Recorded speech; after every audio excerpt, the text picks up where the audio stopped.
Hello and welcome to the Gooner Talk. Back again with you guys for another show, for another episode of our Let's Talk Arsenal series, our typically twice weekly show on a Tuesday and a Friday at 5 p.m. UK time. Although this is your fourth serving this week of Let's Talk Arsenal with no midweek game, we have filled this week with quite a lot of discussion, mainly around the manager, mainly around the club, where it's going, where it's not going, etc., etc. But today's Let's Talk Arsenal show is going to be, as we usually do on a Friday, is move off into more of a social kind of area of the game, which is looking at fan interaction with each other, with players, with coaches, and that's kind of come very much into the forefront of people's minds recently, especially regarding Arteta's most recent press conference with Joe Willock's interview at Newcastle United. We're going to talk a bit about that. We're going to talk about what it's like being on social media, specifically at Arsenal, maybe even in general. If you are joining us from another club, welcome, first of all, but give us your experiences. I'd love to get your thoughts in the comment section, your experiences with social media. Have you found any struggles with it? Have you had any difficulties? Do let us know. But let's crack on with today's show, and we'll get through as much as feasibly possible in the next 45 minutes.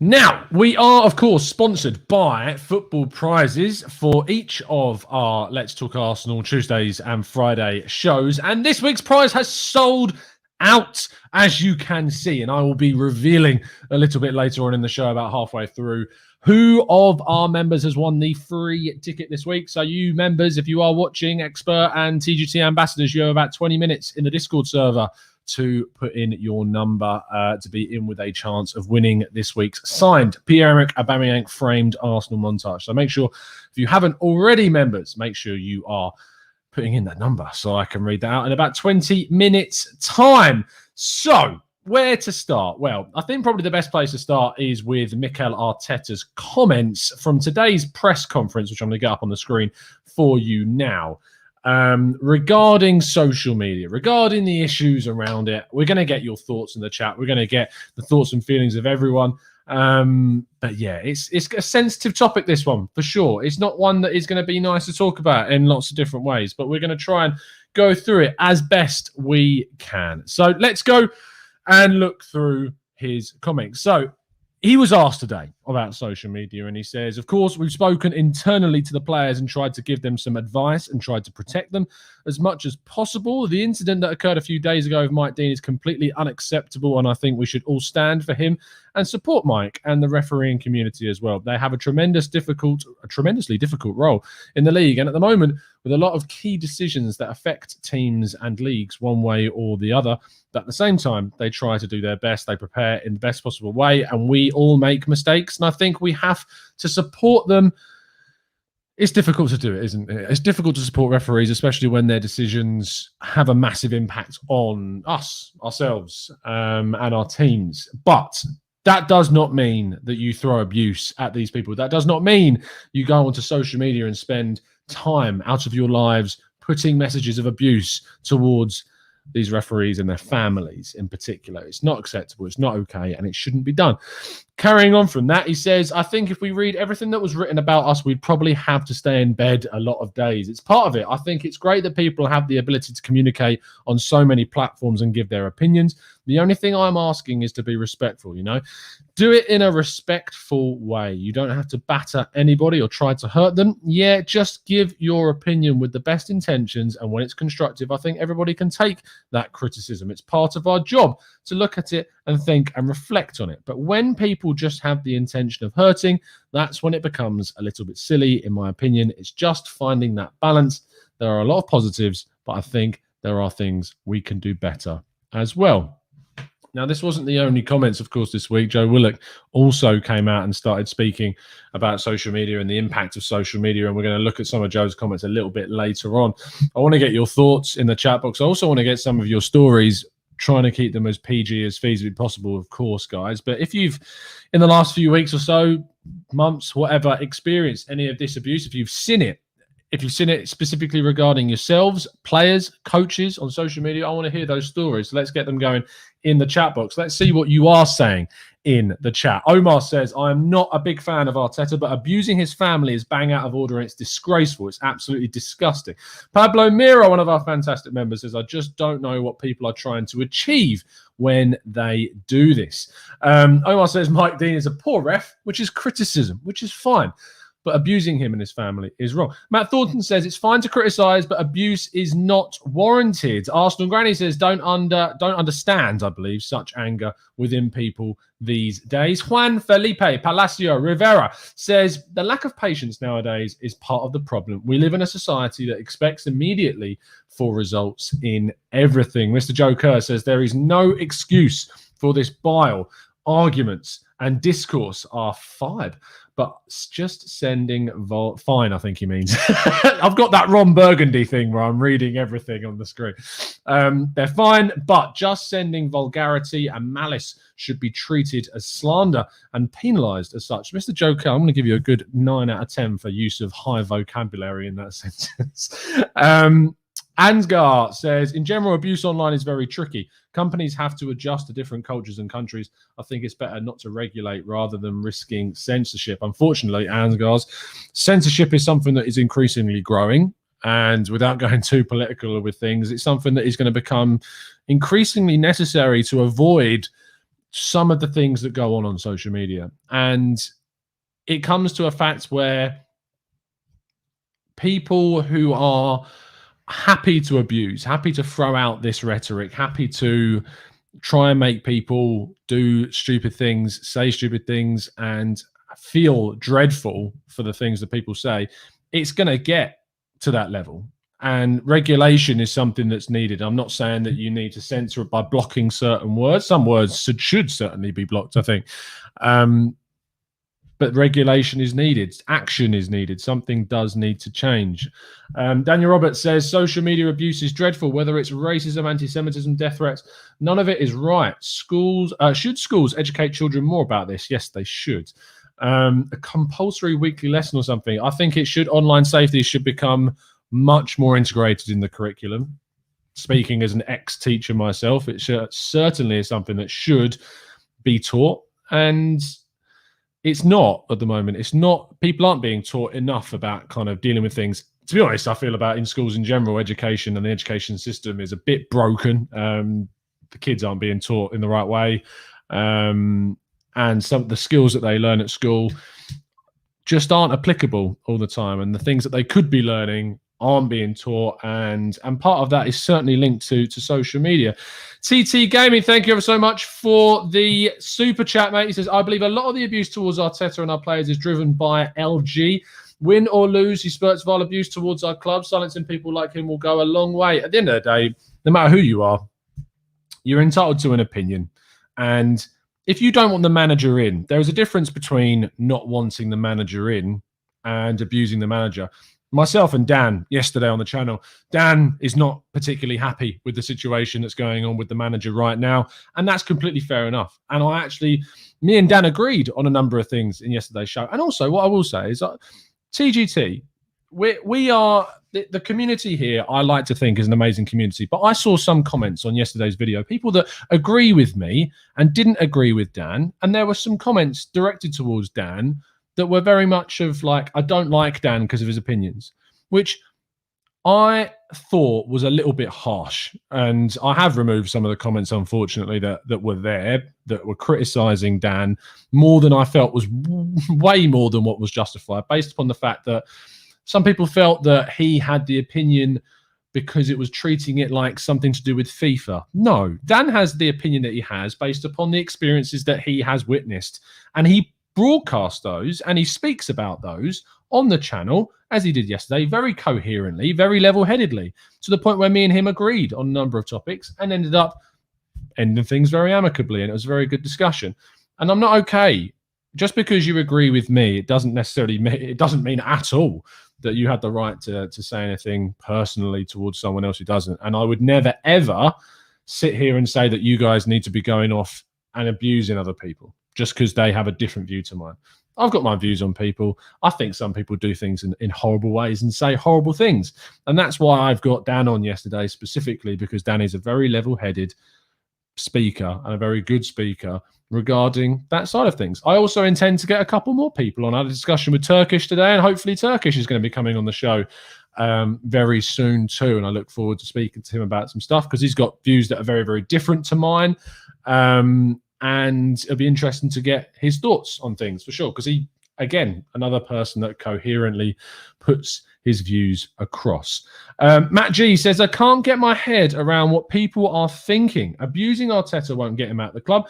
Mr. Joe Kerr says, Ansgar, this is in relation to Ansgar saying about how we can't involve censorship. Regulation is the best of a bunch of bad options. The genie is out of bottle regarding social media. And he follows up by saying the time for education on social media abuse has passed. Harsh punishment and making examples of these vermin is the only option that we have. Someone called Craig Scott in the chat. Not sure. I've not seen Craig before. No, go check out Same Old Arsenal. He's an absolutely sound lad, and he was also on in the week having a chat with me about things. And yeah, for sure. We had a good discussion, so make sure you check out the show. And thank you for loaning me Dan for a day, Craig. Ansgar, I would agree to regulate if it's no further than threats of violence. If it goes further than that, I feel like it has to be very clear to everybody what the rules are. Again, threats of violence on its own is just one sector. You've then got homophobia and racism and sexism and all the others. There are so many forms of abuse out there that it can't just stop at inciting violence. It must go further than that. Matt says, if you have a different view to someone, explain your reasons and debate it. If your go-to is abuse, you've lost the argument already. Juan Felipe Palacio Rivera says, most of the people lack in constructive criticism. Dan was great yesterday. I did not agree with some of the stuff, but he made some great points. And that's a really good way of summarizing our discussion yesterday for sure.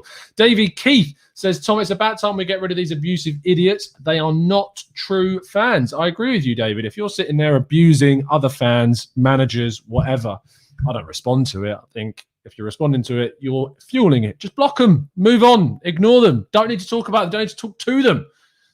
Longevity in the game will come from the right people. It's not sustainable, and eventually it will hopefully burn out. We'll see. Maybe it won't. There is enough, unfortunately, people of the same mind to keep it going. But that's a different argument. Kamal says, we need to remember that these footballers are human beings and young at that. I can't imagine how I would feel being judged and abused in my early 20s. We need to all step back and just think about what we're saying.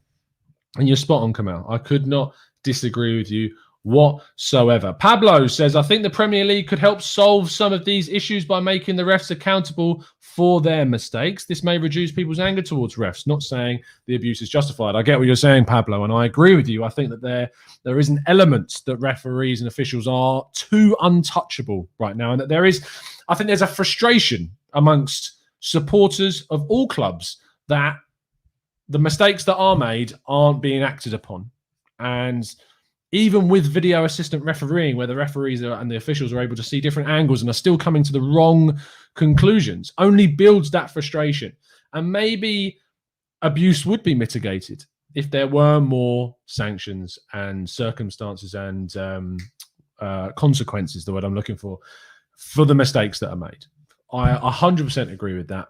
But is it going to end abuse? The answer to that is no. The only way that we end abuse is by making people accountable for their actions on social media, and that's by there being some form, in my view, of identification process that links to something personal to you that can make you identifiable on social media, so that if you own an account and you are found guilty of any of the types of abuse which are considered a criminal offence, that they can get back to you and that they can trace it to you. And that needs to be a thing that happens. And if you're against that, I would question as to why. And I would also question that, is there something that you yourself are concerned that you have done, that you are concerned about? I would ask that for sure. And 14 says, you can have freedom of speech. If you say something that breaks the law, there should be repercussions. Blocking people isn't enough. If you say something illegal on the street, you can get arrested for it. I know, I'm just, in terms of blocking for me is kind of how you deal with this problem. That's that. At the moment, we have no way of consequences, repercussions happening for these people. It's just not.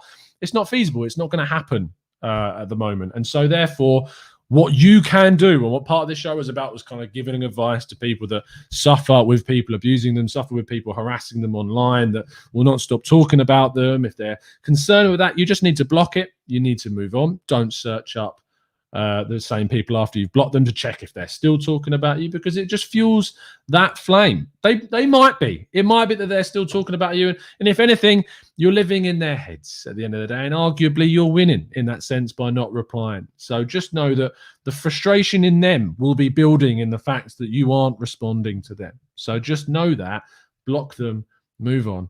Because trust me, there's plenty of people that will be laughing at them rather than getting on board with their views. And if they are getting on board, they aren't certainly the ones in the right. So I have no problem with that at all. And you shouldn't either. So block, mute, move on, and don't bother with it.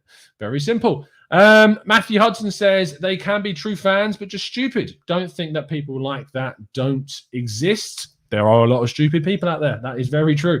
Matt G says, I don't think having ID will stop abuse. The Irish lad who abused the Emirates was caught, went to court, and got let off with no consequences. I need to read into the story a bit more, but I have a feeling that I know what you're talking about.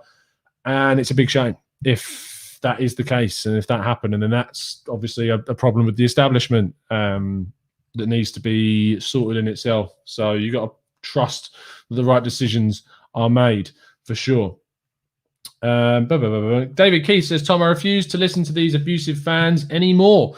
What I like about your content is that you listen to others, and even though you might not agree with that person, you are respectful and decent. Thank you, mate. Much appreciate that, David. Yo-Yo says, remember that privacy is a freedom. We don't want to live in a panopticon, whatever that is. Privacy is very kind of, it's hard to conceptualize freedom and privacy in the same thing, because unfortunately, to say that everyone is free isn't true, because around the world there are people, unfortunately, that do not live with freedom. And in the free world, because of that, people are able to do horrible things. And I think it's about finding that balance of control, that balance of regulation and rules to freedom.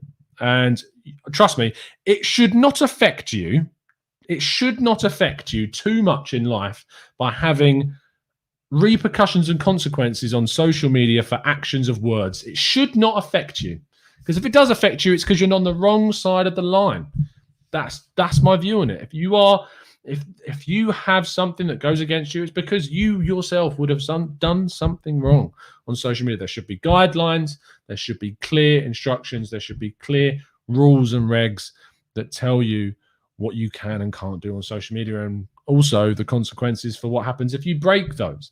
Tony Mills says, my account is my real name. If I see any abuse on social media, I report it, but it never seems to get anywhere. Yeah, for sure. Red Chem, I see your comment. I'm not going to read it out because I don't really want to give abusive people too much press, to be honest. Omar says, when you have got big companies like Instagram, Twitter doing absolutely nothing, we are going to have cases like this on a regular basis. David says, these same idiots will use Emil Smith-Rowe and Saka if they have a run of bad games. And we need to support the boys and expose these bullies. The thing about exposing them is that when you see abuse, there should be like a collective. There should be a collective that reports them, because ultimately reporting it through one account, you're a grain of sand in a giant universe of accounts, and they aren't going to see that. And that's why you need multiple people to band together and to report abusive statements en masse. And that is the only way that, unfortunately, things will get better. That's the only way it will work, is if people band together, and things are also judged fairly and independently through multiple people. Because obviously one person's perception of abuse, as we've talked about, might be different. What one person might consider offensive might be different to someone else. So it needs to go across a multiple kind of backgrounds and views. Mr. Joe Kerr says KYC is definitely going to help mitigate against this, but the oversight must be handled by an independent body, not the tech companies. Additionally, make all CMTs on public figures approval needed. Steve Stone says, unfortunately, a lot of youngsters are online and are impressionable to this. And also the fact of being locked up in lockdown, will breed this. People are bored. People are in a situation where going online and abusing people gives them entertainment. And there are no consequences to it either, which makes it so much easier to be encouraged to do it as well. When you see other people doing it, and when you see the drama, and also when you see the popularity and the kind of the viewership of maybe some personalities that are in themselves abusive, people want to get on that train. People want to get on that hype. We know as humans, we love drama. I love drama in a sense. That's why, and I'm happy to admit it, I'm a bit of a Made in Chelsea watcher. I love the drama on that show. But it's comedy, it's not abuse, and that's different between social media. But if you see two people on a video going at each other, shouting at each other, laughing at each other, abusing each other, people will watch it because they want to see it. And that is the world that we live in. It's something that's very, very difficult to stop, and is something that is, what's the word? It kind of breeds that. As soon as you see people going at each other, abusing each other, people find it funny and people want to replicate it. And people think if they create an account that's also abusive, that creates drama, that fishes and finds people, then they'll also get that same. But the problem is with that, it's a double-edged sword, because you can get the kind of the viewership and the subscribers and the followers on social media and the attention. But it's a double-edged sword, because with that and with your content comes judgment. And with that content comes, hopefully, one day consequences. And people shouldn't be allowed to say certain things that they do say. But it's just the way that it is at the moment. I'm going to read this super chat out, and then we're going to reveal which one of our members has won the free ticket. TT Gaming, thanks to you again for the very kind donation. Says there's a thought process that ignoring internet bullies will limit their negative impact collectively. Outing these individuals for the nasty people that they are would be my first option. Yes, report them, then block them, out them. If you want to call it outing them, sure. But yeah. It's a very difficult thing, unfortunately, TT. It really is very, very tricky. Anyway, let me get my random number generator, and let's see which of the expert and TGT ambassadors have won this week's free ticket. I know Dan Robert already has a free ticket into this week's draw.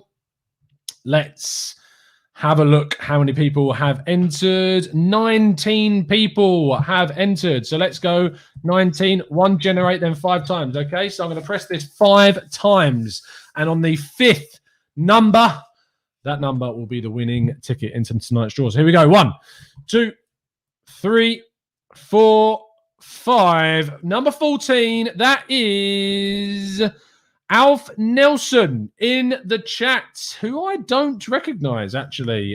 So I will have to check their YouTube name to make sure they are a member, and we will make sure that they get their free tickets. But congratulations to Alf Nelson in the Discord server for winning this week. And it is 14 for Aubameyang's number, as Dan points out, which is very funny. So Alf is in with the chance of winning this week's football prize. There are some really good prizes coming up, including, I'm assured, a Tierney prize, which I am very much looking forward to this week. But it is a sold-out prize this week, so good luck to everyone that entered into this week's. Anyway, for the last 20 minutes, let's continue on with our discussion. Yo-Yo says, do you consider the booing of Xhaka against Crystal Palace abuse, or was it acceptable? This is a very, very good question. And something that I have gone back and forth with, and I am not a big fan. I'm not a big fan of booing. I'm not. I'm not a big fan of it, Do I consider it abuse now? Maybe I did in the past. Maybe it's something. I mean, I can check to see if I have ever tweeted about booing. Let's see if I have. I don't think I. Oh, here we go. No, I've done old shows on it. I've criticised it, but I don't see anything saying that it's abuse just yet. Let me just check and see if I have said anything regarding that. But obviously, these are tweets in the past. I don't think so. Maybe I have. Maybe I haven't. My view right now, in the present, current day, is that I don't think booing is abuse because it's not. It's not like obviously very personal insults, but what it is obviously it's a very collective kind of group attack if everyone is doing it on the players. And I was there at Crystal Palace in that game. I was there for the Xhaka incident. I was there at Selhurst Park with the crowd shouting, "You're not fit to wear the shirt." And it was very, very malicious. It was very uncomfortable, but like I have a level of understanding. I have a level of understanding because I think that there is an element of you understand the frustration. You understand someone not playing well. You understand this. And yes, I think that it's the way to kind of vocally show your distaste, displeasure, disappointment. But within those boos, it was not just that, was it? I mean, within the boos, I was there in the crowd at the game against Crystal Palace, where Xhaka told us all to F off, where there were people shouting some unsavoury things within the booing. So it's not just that, and it does kind of build that. I don't think I'd consider it abuse, but I would personally like avoid it. But it's a really interesting question. Let's see what you guys are saying in the chat box. That wasn't abuse, but it's unnecessary, says Omar. Sam says that he considers it as abuse. Yo-Yo says, do you remember a Bue's treatment? Yeah, that was horrible. David Keefe says, would love the Tierney prize. How do you get into the draw, Tom? David, if you go onto the Football Prizes website, it's not up yet, that prize. I don't know when it's coming, but when it does, I'll make sure I tell you, David. You get a free ticket if you're a member. You get a chance to win a free ticket if you're an expert member or a TGT ambassador.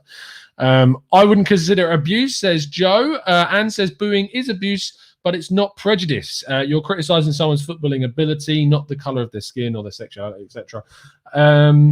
Yeah, it depends what you define as abuse, which is something we haven't really touched upon. And when we think of abuse, my instinct is to go, it's all of those, some of those things you've listed there. And collectively, could it be considered abuse? I think it's one for interpretation. And this is one of those things where it's like a grey area for us. It's a bit of a fine line and it's different interpretations of things.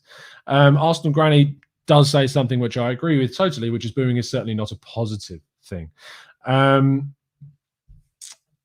Edward says, Tom, you did a poll and over 50% of people voted booing him was wrong. Did I? Interesting. Did I do a poll back in the day? Interesting. Did I? Oh, I did. Oh, poll. Is booing, this is in 2019, is booing your own players wrong? Not including any spoken words, just a display of content. 54.8% of people of the over 1,000 people that voted said yes. 45.2% of people said no. Let's read some of the comments to that. It's from a long time ago. Tanner at Craig Tanner 86 says you don't boo your own players. People need to get real. The 60th minute, not like it was the 88th. Boo the result, not the player. How do you think that affects players in general? The crowd needs to direct their hostility to the away side. Now, I think what we need to kind of do about this is say that while I don't consider booing abuse, I do consider it wrong, but I think that I don't think you should be thrown out of the crowd for booing. Like, I don't think there should be any kind of circumstances or repercussions for booing. It's just not one of those things that I believe in. I don't believe in doing it, and I wouldn't encourage people to do it, but I don't think it's something that can be equated to some of the things that we've talked about today. I think it's different. But again, I wouldn't encourage it. I wouldn't recommend it. I think it's one of those things that's been frowned upon by some, but I don't think it's something that's worthy of repercussions.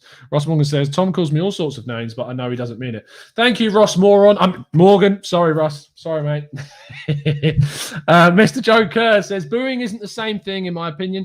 I have seen bands play and been terrible, which resulted in crowd booing. Yeah, I mean, there you go. Booing is kind of that. It's something which shows discontent. It's the opposite of cheering and clapping, isn't it? It's the opposite of that. So if cheering and clapping is showing support, booing would be the opposite of that. But it's not abuse, in my view. But it certainly is not something that I would encourage. However, saying that, there are, in some instances, areas where booing has been used to target individuals which, based upon certain characteristics, based upon their backgrounds, and in that sense, yes, you could argue that the booing in that sense is abuse.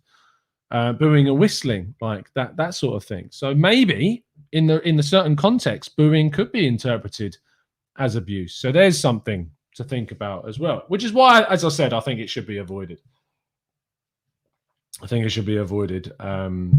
Absolutely. David Keith says, I listened to some colourful language on the North Bank as a youngster, and I had to ask my mates what some of that language was. I remember, obviously, we try to avoid swearing on this show. When I was a youngster, and my dad's a Gillingham fan, which is the local team. It was my granddad, where I get my Arsenal roots from, who I never met because he passed away before I was born. And it was kind of passed through by my nan. But my dad, who was a Gills fan, when I used to go, because we couldn't go to Arsenal because it was too expensive and a train ride into London and stuff like that, we would go to Gills. And I remember being very young, around 10, maybe younger than 10, because it used to be go to football training in the morning and then go watch Gills on a Saturday afternoon. And I remember picking up on words, and I remember saying them to my dad. And my dad is, I've heard my dad swear once in my entire life. Like, genuinely, that's not what he's about. He's a very kind of somber. Is that the right word? I hope he's not watching. But yeah, he's not. He doesn't swear really. Or if he does, he doesn't do it around me. And I remember when I said the W word for the first time, which is very British words, very British words.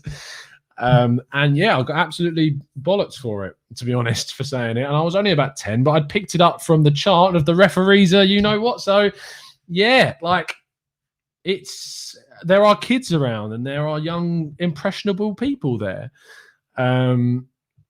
So it depends on your point of view. But then I know you see some parents that swear willingly around young children. Maybe there's people who are watching this who swear willingly. It depends on where you are. Some people think it's okay. Some people don't. But yeah, it depends on kind of what booing is. But football has always been, like, we think of hooliganism, we think of the culture of football grounds. There's always been someone who shouts abuse at the linesman or the referee in the game. And yeah, it depends on your kind of view of it and depends on the context of it. It's a very, very different kind of world, isn't it? When you step into a football ground, it's a very different world to maybe reality in the real world, in whatever the real world is these days. But it's very different. But yeah, I remember. Ekene says, Tom, what is the W word? Someone put it in the chat with like full stops between the letters, so the censorship in the algorithms doesn't grab it. But yeah, tell Ekene what the word is. It's a very British word. It's a very British word. You always see in like American films when you have like a British villain. Usually it's what's his face? Bald guy, action films, Jason Statham, always says it to Dwayne Johnson when they're in a film together. I am referencing the Fast and Furious film, but it's something that you associate with Jason Statham for some reason, that he says it in a lot of American films. So yeah, okay. We're just thinking of every word that begins with W now, guys. It's not Watsits, it's not Wigan, it's not Weetabix. Dearie me.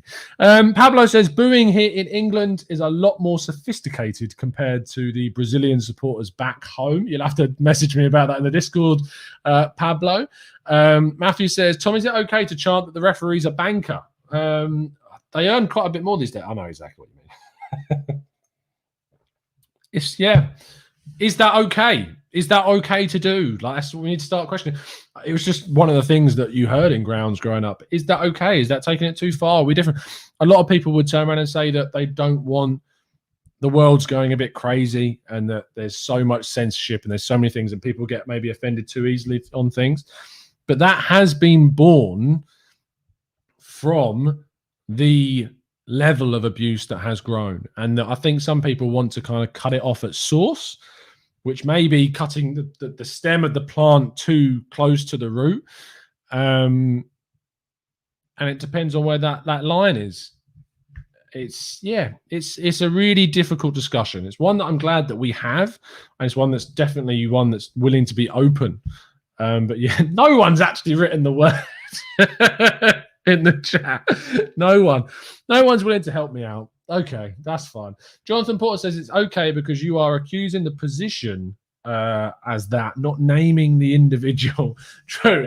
Maybe that works in that sense. Maybe it works in that way. 20, 30 years ago, things were very, very different. And some would argue that 20, 30 years ago, if some of the things that were said were very, very wrong, and it's very, very different now. So, yeah, I think civilization's come obviously a long way socially. And in going back to football, so we don't go off on too much of a tangent. Social media has enabled people anonymity, which gives them a sense of invincibility in itself, to say what they like. Some people do it anyway, even if their identity and their face on things, and they're happy to do that. So, and that's when it comes down to when we actually get to the idea of identification linked to accounts. The regulations need to be so clear and so out there that you know what you can and can't say. And where do you find that line? Where do you draw that line? That's a whole different debate. Thank you, JD. That is finally the word that I was after. So yeah, there you go. That's my thoughts on that one.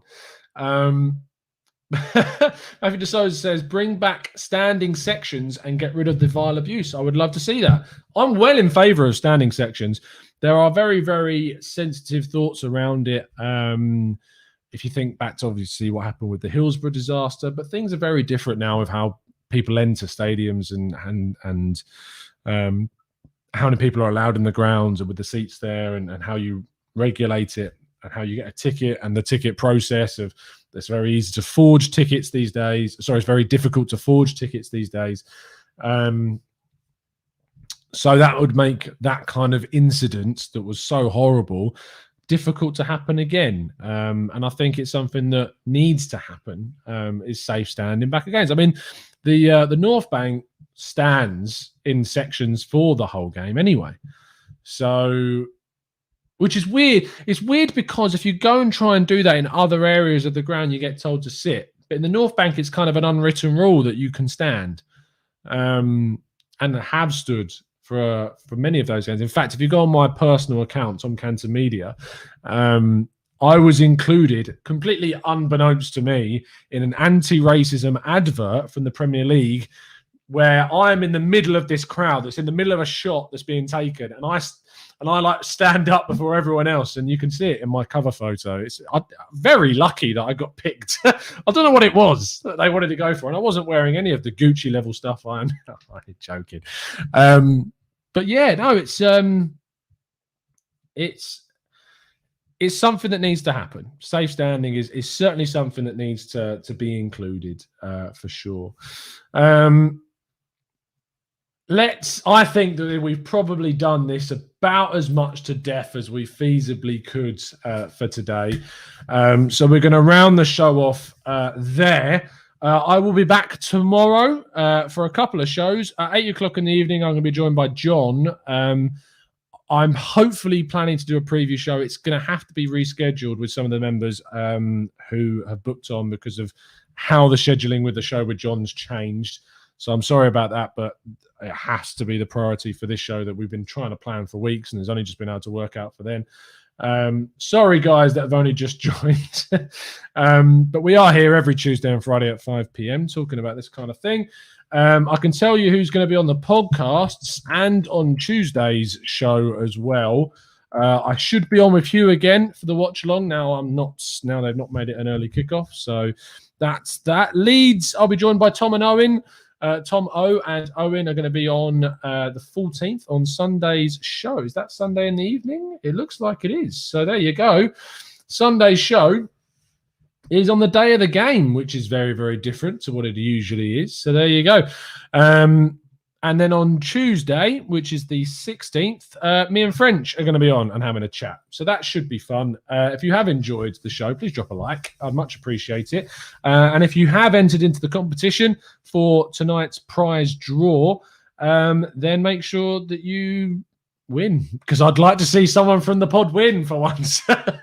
We've been waiting for someone for weeks, and we've just been missing out on a couple of numbers. So fingers crossed someone from the pod wins this week. Good luck to everyone that's entered. Good luck to Dan. Good luck to Al. And I'll see you again very, very soon. And as always, up the Arsenal.